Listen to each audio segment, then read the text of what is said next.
Welcome to another episode of WoT Talk, otherwise known as Wheel of Time Talk. This will be episode 15. Can you believe it? I sure can't that we've made it so far. I'm honestly surprised my whole channel hasn't been taken down for some reason, because I have this very big fear that someone's just gonna knock on my door one day and tell me that I'm adulting wrong, and they're just gonna they're going to take everything. Be like, nope, you haven't been adulting right. You owe us thousands of dollars, and we're going to take it all. That's a weird little glimpse into my anxiety-riddled brain. But let's go ahead and jump on in to the Wheel of Time discussions, because I asked a pretty interesting question for this episode, which will be spoiler-heavy. Luckily for you guys, there are some spoiler-free comments first. First, for BS Rincewind, someone who in the last video referred to the Aiel as savages, and I kind of came with a rebuttal like, oh boy, you don't want to be referring to people as savages, you don't want to sound like one of those high and mighty Karianen.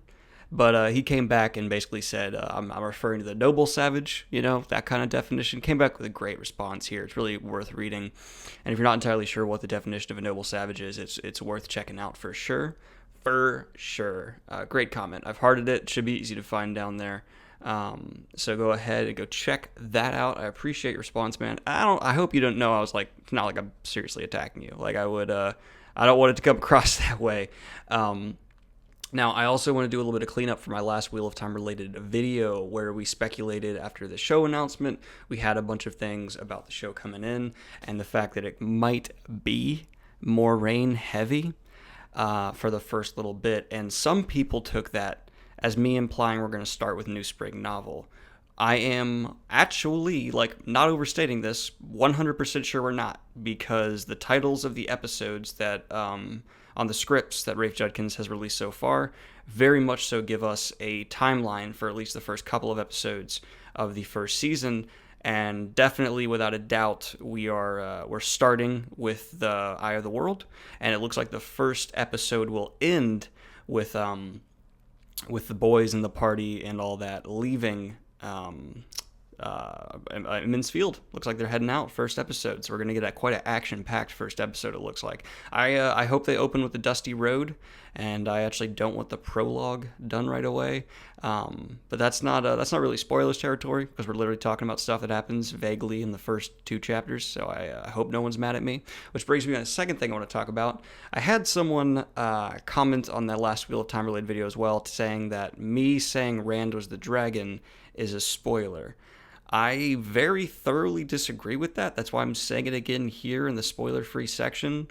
Anyone who is worth, that their skull can figure out very, very quickly, what Rand is. He's clearly going to be our main focus, and if there's this prophesied person they're talking about, and your main focus of the book is some guy who certainly has a mysterious origin, I think within 2 pages you can figure out what's going on there. It's like saying Bruce Wayne is Batman's a spoiler.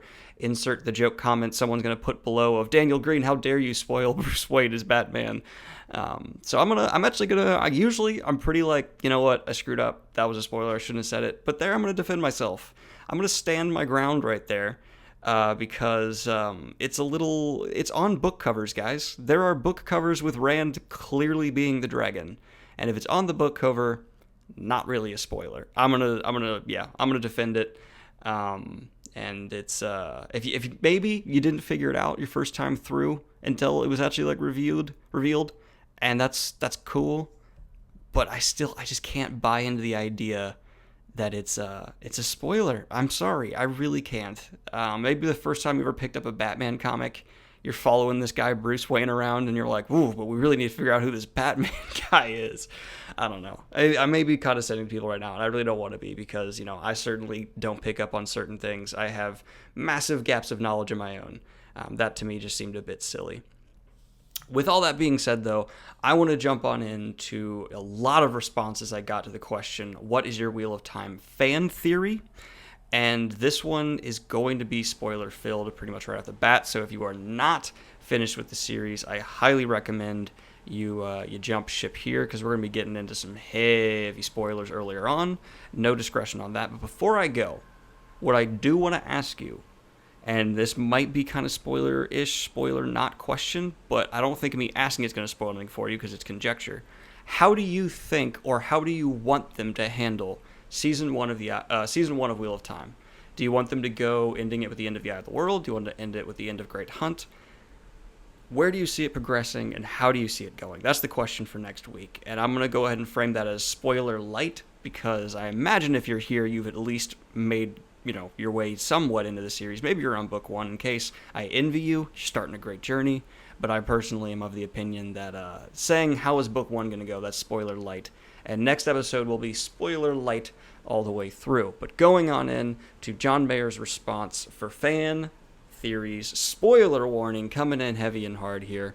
My own personal theory concerns Arthur Hawkwing's and Tuon's conversation, which Sanderson described as interesting. What I think old Arthur Hawkwing was telling her was that he was about to be reborn as her child. That's an interesting theory right there, my friend. I don't know if I 100% agree with it, but it's a really interesting one, and one that is worth a lot of discussion about the implications of that at all. Can people be... Man, Arthur Hawkwing just died, in the grand scope of things fairly recently, though. It's been a while, but it's not been, a whole turning of the wheel, you know what I mean? So, I don't know. There's some good back and forth that could be had there. Now moving on to Ethan Ford. So I recently discovered your channel and blew through all of WoT Talk. Thank you. That's awesome to hear in the last couple of weeks on my commute. I mentally added my answers to all your questions, but now I've caught up and I want to feel included. I think I will take it upon myself to complete the first, to my knowledge, Wheel of Talk lightning round. You guys, I'm so excited for this. Ethan, we're going to dig on into your answer. I've gone through and denoted where spoilers are. Man, you are killing it to get in my good graces right now. Too bad we're already in spoiler heavies, but in general, awesome way to handle it. And if people did a good enough job, I could just have a perfectly denotated spoiler, non-spoiler section all the time, but there's just too much for me to read and organize for that to always be a thing. Anyway, going on, WoT Talk week 1. Sorry guys, this guy put a lot of effort into this, so I want to help him out and get through it. WoT Talk week 1 Q. I just realized there weren't really a question for week 1, which makes sense as it was the inaugural episode. Answer, starting off strong here. I like that. WoT Talk week 2. What do you think of Perrin and the Wolf brothers in general? Answer, wolves are cool. Perrin is cool. I like them both. WoT Talk week 3 question. Who is your most hated character in Wheel of Time? Answer, Jarrett Beyer. Hard to answer in lightning round format, but he's bad. 0 out of 10 would not befriend. Would you befriend him over Padan Fane, though? Who would you befriend between the two of them? Come back to me and with an answer. I'd appreciate it. WoT Talk week 4. Who is your favorite side character?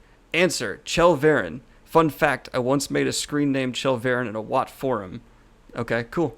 WoT Talk week 5. Question.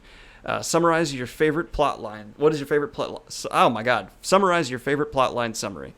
Okay. Also, answer. Also not conductive to lightning round format, and there's no way I could top evil crackhead seeks to thrust his taint into farm boy anyway. I like how just going back to that answer makes me laugh. WoT Talk week 6. Where would you be placed if you were dropped in the WoT world? No powers, only clothes in your back. Answer. The correct answer was always given, which is one of Rand's schools, preferably the one in Carian, so I could finish with Herod. Oh, go fishing with Herod. Sorry about that. I'm dyslexic as shit. Week 7. What's your pitch for trying to get someone to join the Shadow? Answer. I don't have a good answer to this. Probably try to bribe them with cookies or something. Easily my worst answer so far. Let's see if we can get back to this. Dude, cookies? Are they home-baked? Dude, I'll sell all my friends down the river some home-baked cookies. So, Cookie Monster's my spirit animal. Fun fact, my favorite food is chocolate chip cookies fresh out of the oven with milk. There's nothing better. Fight me. WoT Talk week 8. What is your take on a Shamile? Respond to your take. Spoilers again. Answer. Wow, turns out lightning round responses and super in-depth questions are hard. Could have seen this coming. I'll just say that I think it's since Dark One has infinite tries to break world equals eventually Dark One will win is fundamentally flawed. More spoilers ahead. Max spoiler levels attained. WoT week 9. What scene from Wheel of Time are you most excited to see on the screen? Answer. Matt visiting the village where the villagers go insane every night and then respawn the next morning. Action filled, also funny. Hot take, maybe best scene Brandon Sanderson wrote for Wheel of Time, unless RJ already had that in his notes. Unfortunately, we'll never know the answer to that. But good answer. Also controversial without being like, deliberately overly controversial, just trying to rock the boat. So I like that. Good answer, man. We're getting through these. WoT Talk week 10. I just realized I encouraged a lot of people to do this for next week. This is a one-time thing because this guy has some good humor, and I appreciate it.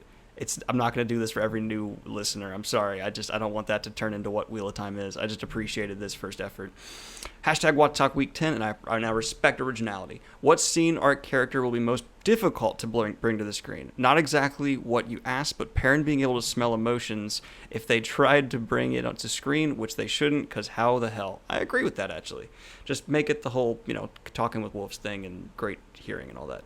Hashtag WoT Talk Week 10. What's your WoT story? Answer. This is my favorite question and favorite response so far for WoT Talk. Maybe do a full non-lightning round answer in response to this comment. But lightning round answer, at some point, I think around 2002 to 2003, my friend's dad lent me Eye of the World. You and I picked up around the same time. After hearing I had read Lord of the Rings 3 times and said I'd probably like it. Spoiler alert, he was right. In spoiler alert. Dude, you are killing these. All right. WoT Talk Week 12. If you had to cut a character entirely for the show, who would you cut? Spoilers, Elaine. I'll hear you out before I get upset. I like her, but she's usually occupying someone else in her journeys, plus Rand already has 2 other love interests, probably a million problems with this, but in lightning round, folks, so we're moving on. If we had to cut a love interest, you're right, it should be Elaine, but I don't think she's, of all the characters to be cut, she's the one to be cut. I disagree with you, but of the love interests, I agree with you. Anyway, WoT Talk Week 13. Q, your dad was on and you didn't ask questions. Answer, your dad was lovely. I've been really enjoying the show. I appreciate you so much right now. WoT Talk Week 14. What's your fan theory? Answer, obviously that Bella is the creator. And scene. If you read the whole comment on episode 15, you're a scholar and a saint. And if you didn't, you're still a scholar. Okay, well, I guess I'm a saint now. Cool. Thank you so much for that really fun answer. It was a lot of fun to blow through, and I enjoyed it. I hope me reading it quickly to try to simulate a lightning round didn't make it completely unlistenable for people. Gallia90. That our world was the first age. See, that's your fan theory. I don't think that's a fan theory. I think that's just confirmed at this point. I'm going to try to do some ASMR around the mic stuff. I don't know why I'm doing that. But yeah, I think that's just confirmed. So it's a safe fan theory. It's one where you can just go like, see, I told you. And then we have a response from Demon Dread. Hail Demon Dread. Basil Gill killed Osmodian. Cool. I'd love to know why you think this. But cool answer. George East. During the series, I always thought that Fane would be trapped with the Dark One in the boar at the end of the last battle. Rand would somehow force him into the Dark One's prison, and they would fight one another for eternity. This would have been a way more satisfying conclusion, as the Dark One wouldn't necessarily just inevitably break out again, making all the fight against the Shadow and victory at the end of the series kind of meaningless. The Dark One's evil would still remain in people, Dark Friends, Forsaken, etc., but the actual Dark One would be occupied with Fane / Mashadar. This wouldn't too totally random either, as it's stated multiple times throughout the series that Mashadar was an evil separate from the Dark One. Interesting. It also would parallel Fane and Ashemal's wounds as Rand's fighting each other / weakening each other. I'm still disappointed that this didn't happen, and Fane, one of the longest running, most mysterious and powerful villains, was just killed by Matt randomly in 2 seconds. P.S. I really think they should do this in the show if they decide to just cut Fane. I need to think about that. That's so... Oh, man. I need to think about how I feel about that for like a solid minute. If I have time at the end, I'm going to circle back to your comment. And after I gestate, which is a great disgusting word, on your comment, I'll let you know what I think. Spoilers for The Great Hunt. Look at you, Laura Fitzgerald, coming in with the spoiler for book. Specific spoilers. That's just awesome. Other people have said this before and far more eloquently than I. Now I need to read your comment super eloquently. But I think Wheel of Time takes place in a distant future, after some sort of apocalypse. There was already a video made about this theory by Civilization X, which I would recommend to anyone interested in this theory. I've seen that video. It's a quality video. One thing that wasn't mentioned in that video that's supposedly, I'm going to stop now. That supports its innocence I completely forgot about and discovered when rereading The Great Hunt. Matt blows the horn of Elir, and Rand sees all the heroes. He knows them by different names because he's reincarnated, and there are all names common from our time. Michael instead of Mikael, Patrick instead of Pendrag, Oscar instead of Ortirin. Interesting. Now we need to find out who Michael, Patrick, and Oscar are. Well, Michael and Patrick are clearly from The Office. Anyway, as well as that, I've briefly talked to others on Discord. Hey, plug my Discord server. Check it out down below. There is lots of Wheel of Time talk going on there all the time if you do not get enough WoT in your life already. Who have agreed on some of the Gleeman tale sound-like interpretation of objects in our world. For example, there's a story mentioned in Eye of the World where a woman travels to the moon in the belly of an eagle. That's one of the ones that is pretty clearly referencing the space race right there. Good catch there, Laura. For someone like that, I don't know. That could easily be a poorly understood mythological interpretation of remaining of an aeroplane. Well, I mean, to the moon, to me, is specific enough that it sounds like space race, but it could very well also be just a plane. Well, and in a few years, maybe it's from like our future. So maybe it's like a couple decades from now when they're one and the same. It's pretty cool theory. Like once you learn about it, you start to find evidence yourself in the books. Okay, that's pretty much the fan theory we talked about earlier. Well, not fan theory. Pretty much confirmed that we talked about earlier that you just went much more in depth, which I appreciate. Edit. This isn't really another piece of evidence for this. I'm sorry, I'm going to skip your edit here because we have a lot to get through, but I really appreciate your comment, Laura. What about this one? What about this one? There never was a foursome Matt, Min, Avienda, Elaine. I'm sorry, Rand, Min, Avienda, Elaine. I don't know why I read that as Matt. There are only two couples, Min, Rand, and Avienda, Elaine. And due to succession, Rand is a sperm donor for the other two. Hey, you can even do that for the TV series, the new subplot. That's not a fan theory. That's a reinterpretation. Because, Rand and Elaine very clearly have a relationship and feelings for each other, but cool reinterpretation. I dig it. I don't know how I feel about it, though. From Danny Pesci. I recognize your name. Welcome back, Danny. Spoiler alert. The Blight is partially submerged in Tel Riyadh, so the further you travel, the closer/deeper you get into Tel Riyadh. Hence some of the weird stuff that just pops up with a Forsaken, like Aginor or Dreadlord to make the things, like the fish with tentacle heads in Malkiri in Eye of the World. Interesting. 2. At the end of the series, Rand and Moradin partially exist in Tel Riyadh, hence how the battle with the Dark One played out. Also, how Moradin and Rand could switch bodies. Well, at the Boar. That's actually interesting. Now, I always have figured that the Blight was partially in other worlds from the Portal Stones, and that's why you saw strange animals. That's how the Shanshin got their strange animals. But yours actually seems to make a slight bit more sense in some ways. So I'm not entirely sure. I need to gestate that one as well. From Yurin Stonbo. Oh my God, your name is awesome. Jesus Christ, that's an amazing name. All right, sorry.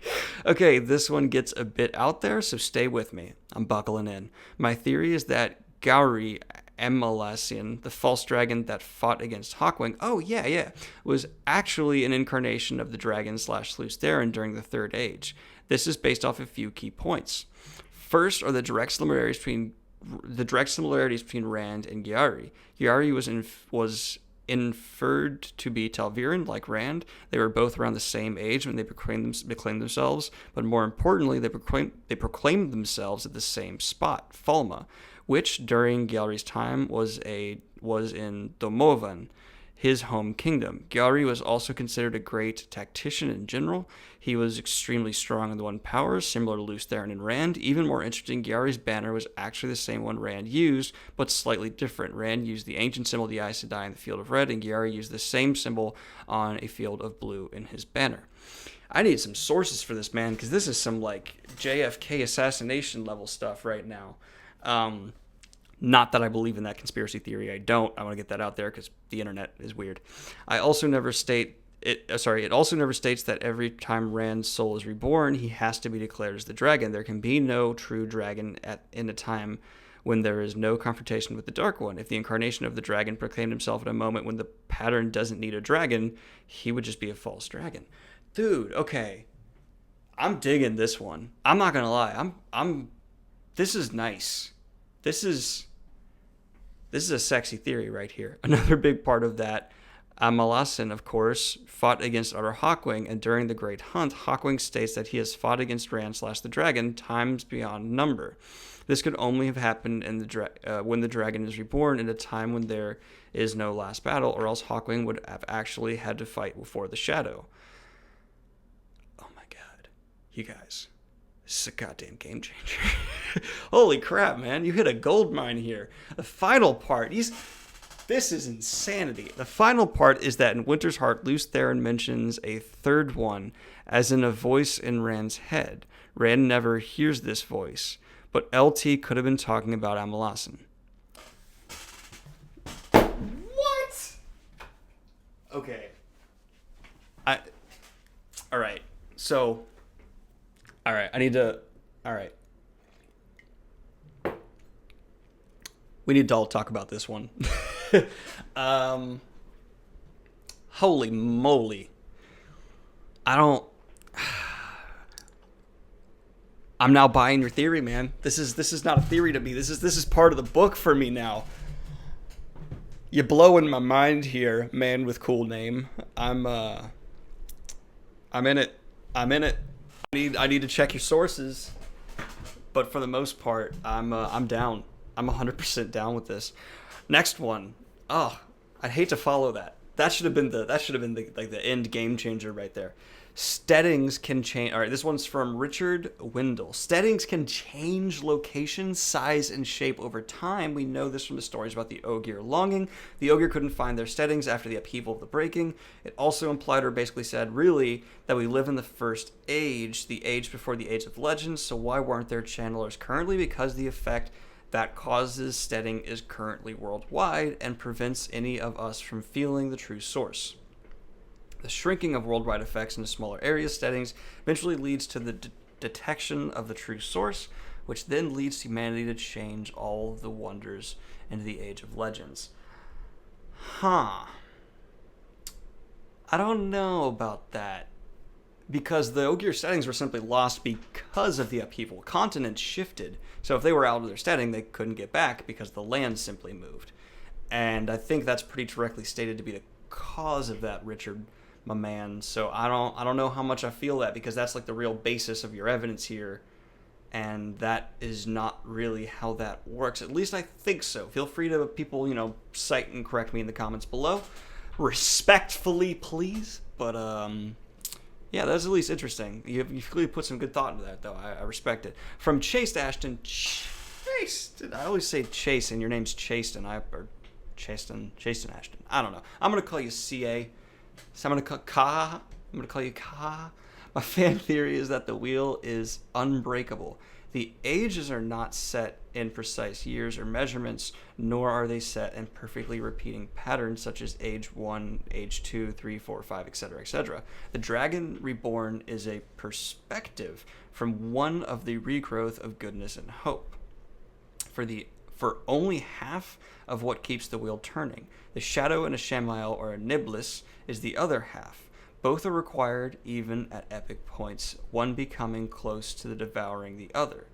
The Creator plants his seed of life and then moves on, which is the sacrifice for his creation to have free will, and in balancing the great Lord of Dark follows close behind to challenge free will. Okay.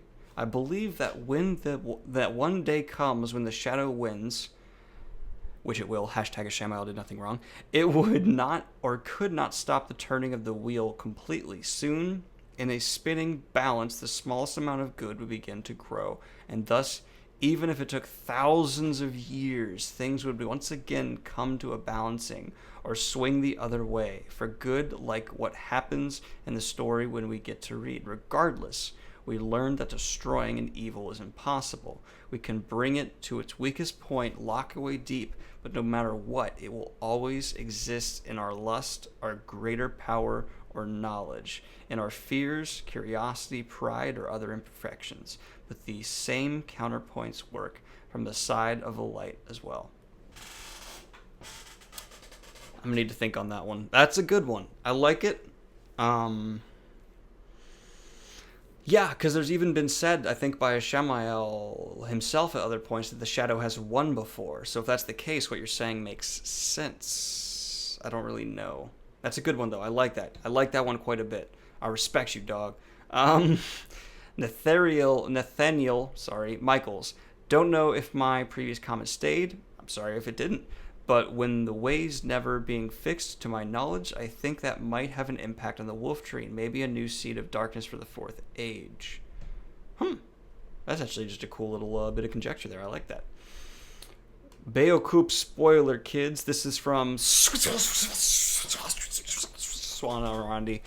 Hope I'm mispronouncing your name well enough for that y'all get satisfied. My theory is that Moradin actively betrayed Semirog when she had Rand in the domination band. We know that during his brutal scene, Rand somehow finds access to the true power, and that's how he defeated Semirog. One could argue that because of Rand and Moradin's pattern thread being attuned at Shardar Logoth, by all the crossings of Balefire streams, that Rand was able to reach the true power through Moradin. Yeah, I think that's actually directly stated. Without Moradin's actual knowledge or consent. Okay, now I get what you're saying here. But I don't think that makes sense. It also doesn't make sense that the Dark One would just suddenly grant access to the true power to Rand without any build-up or foreshadowing whatsoever. Robert Jordan used foreshadowing a lot, and this feels like a Deus Ex Machina if there's...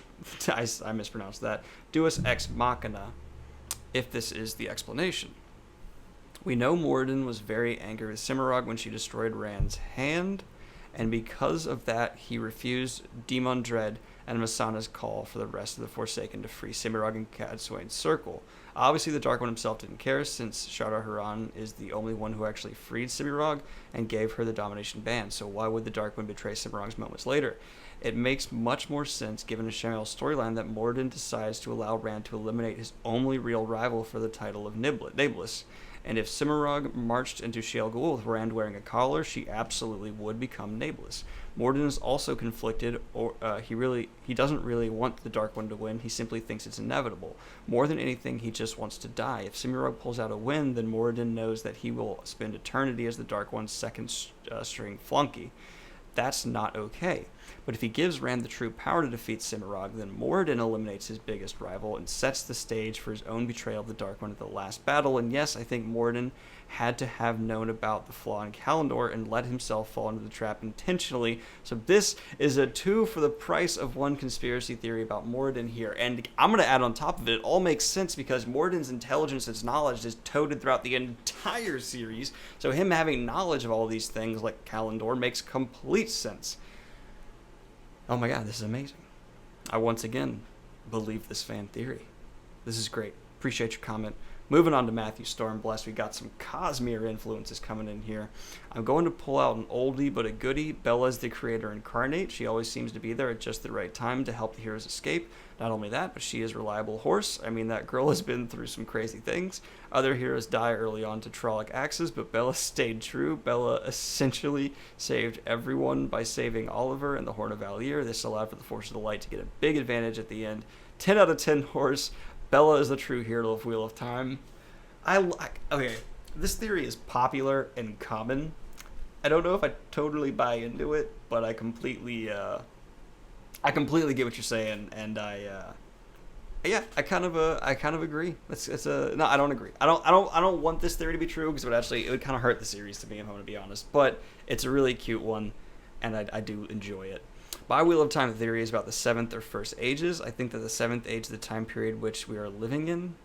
And the 1st age, like many people think, is because of the Portal Stones and the Horn of Valier predated that Age of Legends. We are nowhere near being able to create stuff like that. Sorry, I've been butchering a lot of this. I think that in our 1st age, we discovered how to travel to alternate dimensions and met Ogier along with the snakes and foxes. During that time, the existence of Wheel of Time, the creator, and how the metaphysics of the world universe works is discovered. which is why that stuff is basically considered to be undisputed fact during the series, because the wheel is discovered in the age. Scholars, yeah, this is the kind of the same theory we've gone over a few times, and it fits right in there as well. Rather than an upcoming theory, I would rather talk about the theory I'd rather talk about a theory that I thought was true up until A Memory of Light. I was convinced, and then in all caps, convinced. So let me do that justice real quick. I was convinced that Loghain would somehow become Amerlin's seat. The reason for this was because men's viewing of glory to come was a few men having seldom dreamed. As we know, men's exact words are important, and the few men part sounded really important to me. So I was like, oh, what position in the world is really glorious, but no men can have it? Oh, Amerlin's seat. I have no idea how this would happen or what scenario this could play out in, but I think it made much sense at the time. See, it's like a cool idea, but getting to a point where the execution of the idea would actually make sense for the story is such a long stretch. I can see why it never happened, but I also totally see why you thought that, and that's a pretty cool one. That one's from Brian Wagner. Boy, okay, we got quite a few more of these coming through, guys. So don't even get a hold of your britches, because we got quite a few. From Dustin L. This doesn't affect the overall story in any major way, but I believe Land could learn to channel. He fights Demon Dread alone, showcases abilities within the void are his. I'm gonna slow down, but I believe Land could learn to channel. His fight with Demon Dread alone showcases abilities while in the void are practically unparalleled, with the exception of channelers. Some would say Moraine would have sensed it through the bond, and perhaps she did, but as he was not born with the talent ingrained, she may have kept it secret for the sake of her warder and for her own sanity, as they would have already bonded when she discovered it. I'm going to disagree, because that is something Nynaeve would have told him in a heartbeat, because that's the kind of person she is, and it's never mentioned even when we're in her head. But it's a cool idea. But I think Land is just a badass mofo.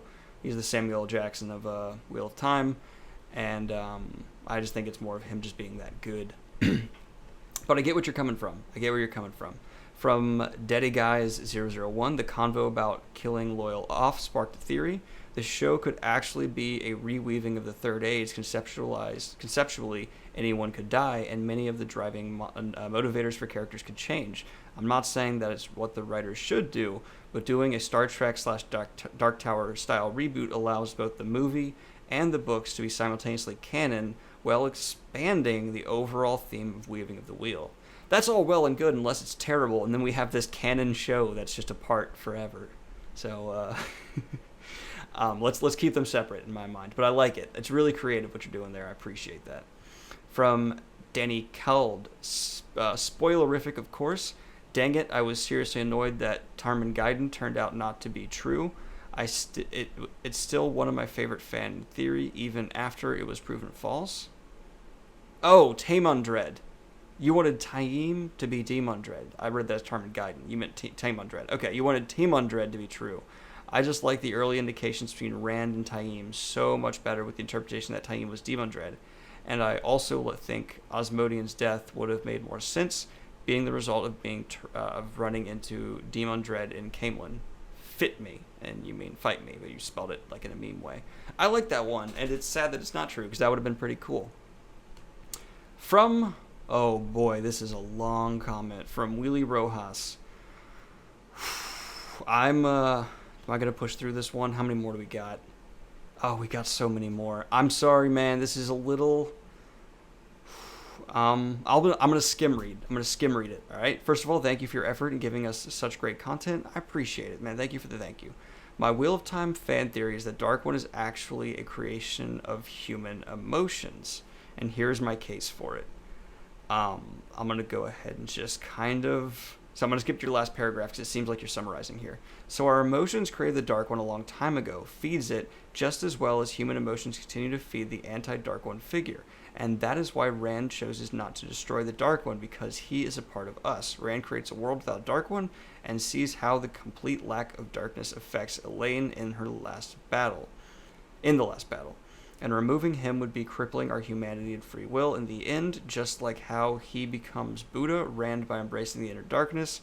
he embraces the Dark One in order to defeat it, and just seals him and restores the pattern, ready to keep things going for another age. Sorry for the so long. I hope you read it, if not aloud, at least yourself, and please let me know what you think of this theory. I've seen this one before, and it makes sense largely, especially largely because of Robert Jordan's heavily Eastern influences for the Wheel of Time, like extremely heavily, and it just fits in big major ways for a lot of it. I wouldn't go as far as say he feeds off our emotions, but the way he is linked to our emotions is pretty much guaranteed. I think feeding is just the wrong word for me to totally get behind it, but I really like and respect what you're coming through here, and it lines up with a lot of what we get overall. From Razion, the Dark One is the great serpent causing destruction in order to turn the wheel and move the ages forward. Most of the Dark One influences in the world are endless summers/winters and the degradation of everything, which could be because of the use of entropy. And it is said that the Dark One succeeds if the wheel can be broken, which I can also be seen in the serpent being freed as well. Huh. That's pretty neat. It's like the Dark One's right in front of our faces the whole time.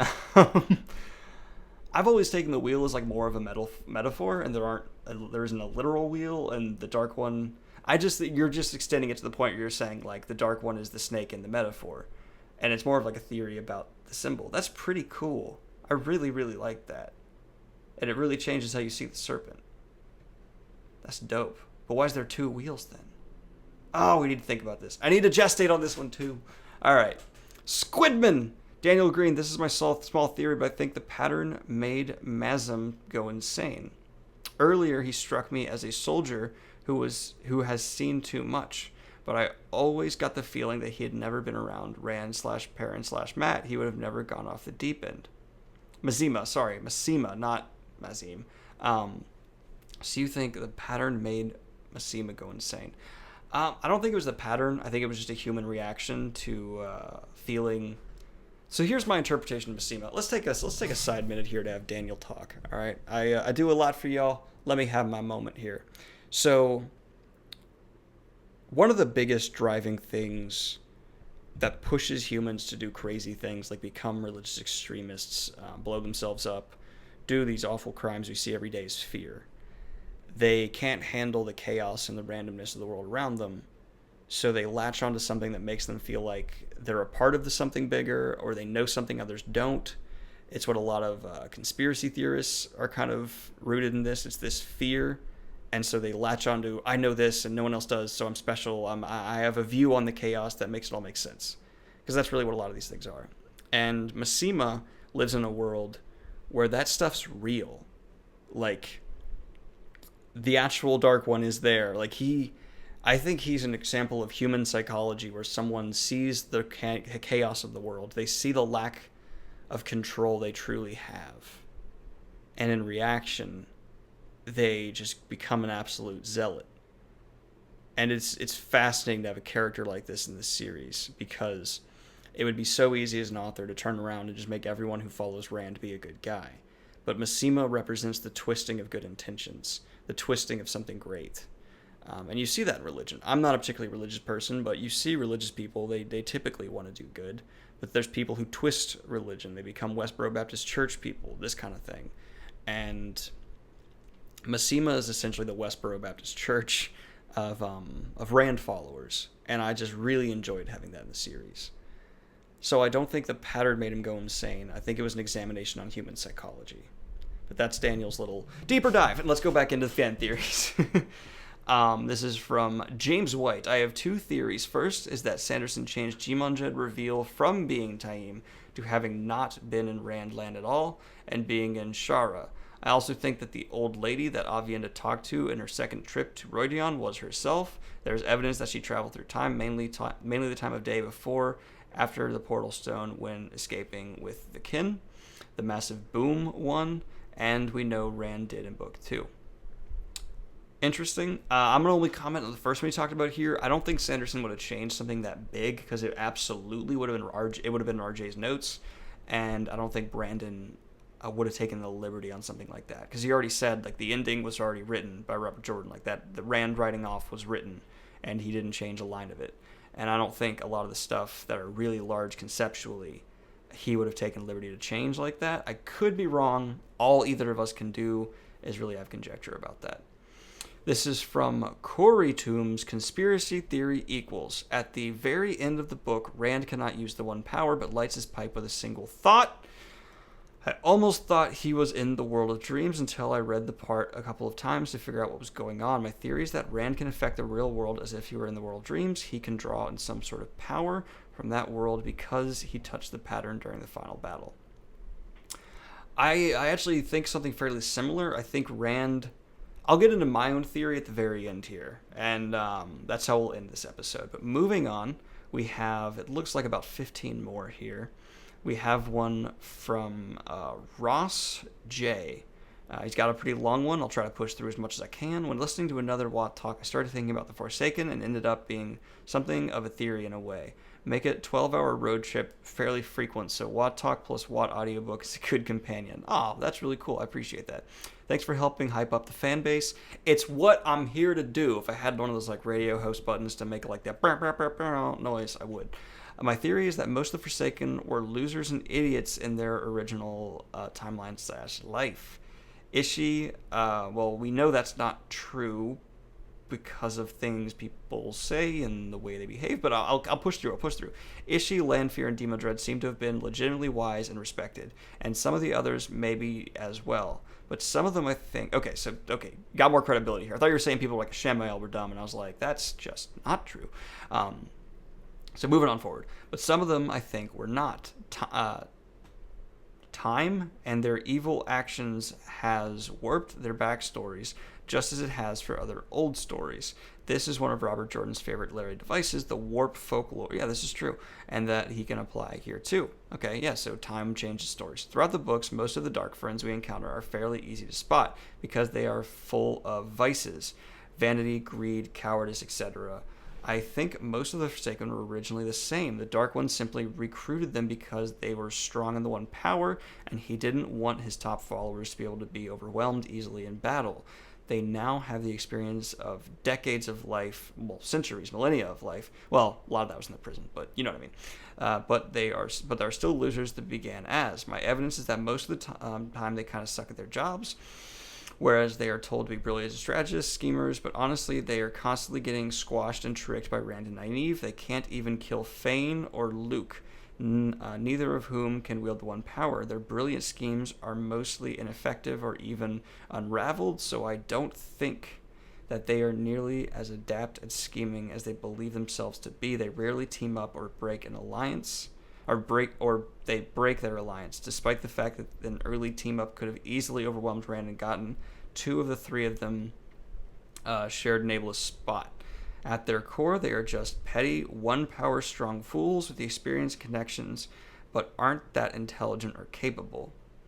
Interesting. I think they're intelligent. Their problem is ego, and ego is horribly blocking when it comes to pretty much all the problems you mention here. So I wouldn't call them inept or stupid or anything like that, but I would just say that they are egotistical to the point where it almost breaks and destroys their own abilities, would be as far as I would take it. We have another one from Ryan Ratchford. My BS conspiracy theory, the creator is actually the Dark One and is all-powerful. He's really just trolling everyone just to see what would happen if they create the light and shadow. Okay. From MD Neil 79, my favorite WoT theory is that the Wheel of Time world is a computer simulation. Boom! Dude, you're hitting my theory here. Let's see if your justifications are the same as mine, because this is the theory I have been sitting on for so long. But I've already talked about this in a prior post. See WoT Talk number 8. Oh, crap, I missed it. Sorry, man. My new fan theory is a little different. The Wheel of Time itself is a human-created, godlike artificial intelligence. In this theory, magic doesn't exist. What people call Sidar and Sidene are actually two sets of worldwide infestations of nanoparticles. Okay, our theories are diverging quite a bit, and I'll go over mine at the end, which were both created by the artificial intelligence. The These nanoparticles are in the water, in the air, in the ground, in everyone's body. When channelers see magic flows, they're actually seeing our nanoparticles field visions represented of what the nanoparticles are doing. Tel'aran'rhiod is the computer simulation. In fact, the traditional of calling entering the Tel'aran'rhiod by your real body evil stems from the fact that nanoparticles actually kill you by dissolving your body completely as you enter the simulation. When your real body returns from the dreamland, not you, but a copy of you is reincarnated. Yeah, but the bodies don't vanish when people are gone. They're just asleep. Okay. The artificial intelligence / nanoparticles concept works splendidly to explain how Aviendha could be given glimpses of her future relatives at Roidion in order of the foretelling to be anywhere near accurate. The Tirangriel at Roidion would have to be omniscient. The taint that was put on Saidin by the Dark One could either be a virus injected into the nanoparticles or a self-replicating nanoparasite. So yours is more about like super tech than it is a simulation. So mine's much more simulation heavy, but this is an interesting theory. The Dark One is a rival intelligence. Yeah, this completely breaks away from mine. What do you think? I think it's you got some stuff there. I like it, but it just makes me want to say mine more. From Leon Habib, that Nokima, the woman from the Towers of Midnight that Aviendha meets on her way to Roidion, and the same woman from Memory of Light epilogue is the avatar of the creator, like Shadar Haran was for the Dark One. Apart from the obvious description provided in Towers of Midnight and A Memory of Light, I also believe that the voice that spoke to Rand when he first found that he could channel an Eye of the World was also her voice. The voice speaks to him in all caps, something that only the Dark One is shown to be doing. Since the main reoccurring theme in the series about equality, it stands to reason that the creator would too have this kind of avatar. Well, I have seen many fan theories about Nokima being Tigraine or another dragon. My favorite is that she is an avatar for the creator. After all, Lews Therin had his counterpart Ishamael. The creator of the Dark One. Rand's was Egwene, and the White Tower and the Black Tower, Saidar and Saidin, etc. So why couldn't the counterpart of Shadar Haran be this woman? That's really interesting, and I like that one. Okay, this is from Nikolai. Sorry, this grabbed my attention. It's in all caps. No, Daniel. I said just call me Nick. Oh, okay, just Nick. Nick, how's it going? Sorry about that. There's no need to pronounce my whole name. It's too late, isn't it? While reading the series, I was 100% convinced Perrin would go to Shan-Chan continent in Towers of Midnight, but my actual theory is that a warder collapse on the ground in pains and starts screaming whenever the Aes Sedai who bond him gives birth. That's a funny one. I like that. So if an Aes Sedai gives birth, the warder goes nuts. Well, they're really good at blocking pain, aren't they, at a certain point? So I don't know if they would or not, but that's an interesting one. I'm going to go ahead and skip a couple here that seem a little redundant of what's previously been said. We got a few replies here. Oh, this is from me, Private. One of Elaine's children is Gaidel Kane, and that's why Brigitte is so attached to Elaine on top of her being a warder. Oh, that's pretty neat. I like that. And there's nothing really for it or against it. It's just kind of a neat thing. Well, there's the Brigitte really liking her, but you could just explain that away with friends. But that's a good one. I like that one. Christian J. My theory is that Elaine is Ileana reborn. Maybe it's just because their names and appearances are similar. Even though you won't necessarily look the same when you're reborn, it wouldn't make sense for all three love interests to be the reincarnation of Ileana because multiple rebirths at once isn't established in the world. This isn't important to the world, but it's something I've always thought was when reading the series. Oh, that's pretty neat. From Lucas Sweet. Theory reply plus quick thank you. Just caught up on all these WoT talks this week. I obviously plowed through and finished the book series 18 months ago and have been struggling with post-WoT separation issues since as nothing holds up to the WoT world.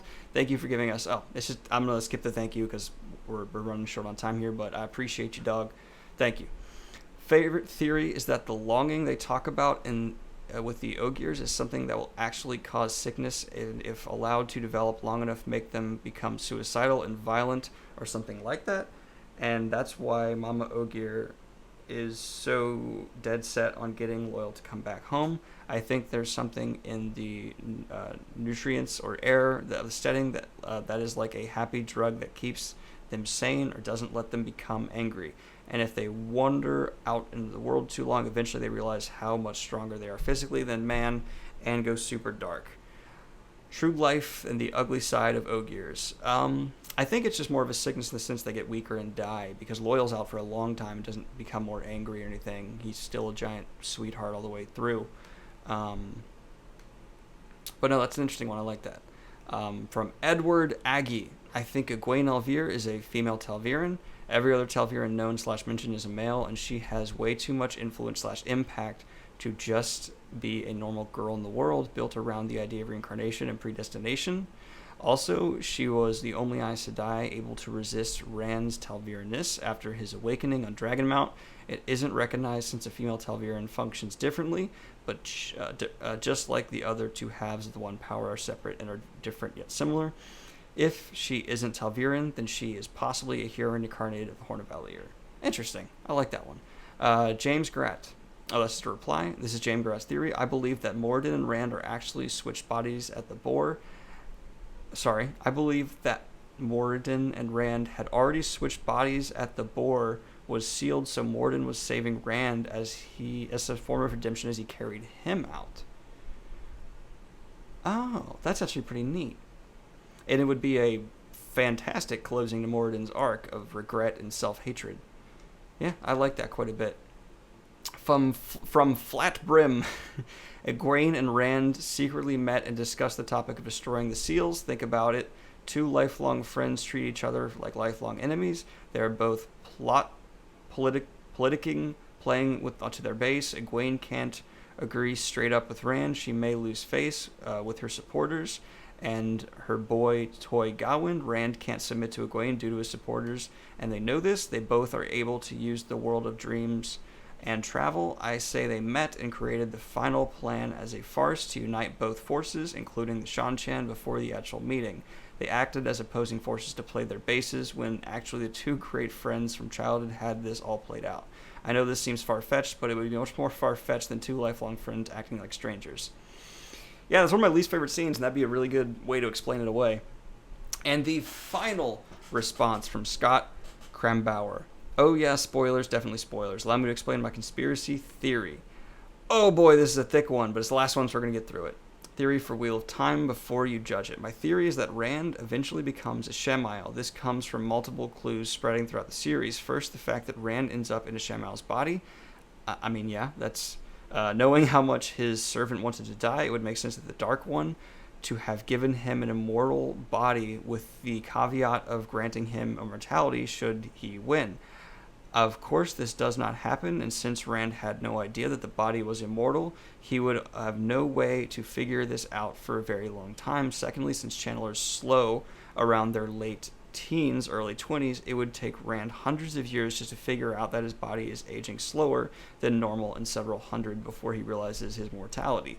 Then the loss of all three women he loves would start to break Rand's mind. Men he would somewhat expect since she ages in a normal rate. Elaine would be due next, as she's at least exposure to the Oath Rod. And lastly would be Aviendha, since she has likely never used the rod. As Rand is forced to live to see his work eventually fall apart, it must by the nature of the world alone, he will try to hold together but will eventually fall. This will further crush his hopes over the next several thousand years. I can see Rand going from identity to identity, striving to do good, but always having his efforts fall apart, and almost certainly some will be catastrophic failures since he has no longer Talviran.